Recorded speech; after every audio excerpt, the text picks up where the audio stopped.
కీళ్ల నొప్పులతో బాధపడే వారికి చలికాలం మరింత కష్టంగా ఉంటుంది. ఓవైపు వణికించే చలి, మరోవైపు బిగుసుకుపోయిన కీళ్లు బాగా ఇబ్బంది పెట్టేస్తూ ఉంటాయి. ఒక పట్టాన పైకి లేవలేకపోతూ ఉంటారు. కీళ్లు బిగుసుకుపోవడంతో ఉదయం పూట మంచం దిగడం కూడా కష్టంగా ఉంటుంది. అయితే సీజన్ మార్పులకు తగ్గట్టుగా జీవన సరళిని మార్చుకుని తగిన జాగ్రత్తలు తీసుకుంటే చలికాలంలో కీళ్ల నొప్పులను చాలా వరకు అదుపులో ఉంచుకోవచ్చు. చలికాలంలో కీళ్ల నొప్పుల విషయంలో ఏం చేయాలో, ఎలాంటి జాగ్రత్తలు తీసుకోవాలో ఇప్పుడు తెలుసుకుందాం.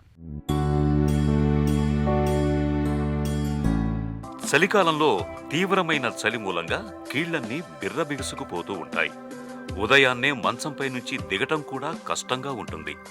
కీళ్ల కదలికలను కట్టిపడేసే ఈ సమస్య నుంచి ఉపశమనం కోసం ఈ శీతాకాలంలో కొన్ని ప్రత్యేక జాగ్రత్తలు తీసుకోవాలి. కొద్దిగా ఇసుకను బట్టలో తీసుకుని గోరువెచ్చగా వేడి చేసి కీళ్లపై నెమ్మదిగా మర్దన చేయండి. కీళ్ల కదలికలు మృదువుగా మారటంతో పాటు పోటెత్తే నొప్పుల నుంచి మంచి ఉపశమనంగా ఉంటుంది. గోరువెచ్చటి నీరు, చల్లటి నీటితో వెంటనే కీళ్లపై కాపడం పెడుతున్నా మంచి ఫలితం ఉంటుంది.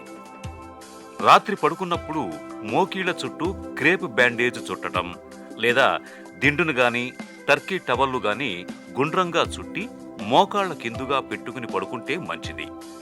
కీళ్ల నొప్పులు మరీ తీవ్రంగా ఉన్నప్పుడు నువ్వుల నూనెలో కొద్దిగా కర్పూరం కలిపి ఆ తైలాన్ని కీళ్లపై నెమ్మదిగా మర్దన చేయండి.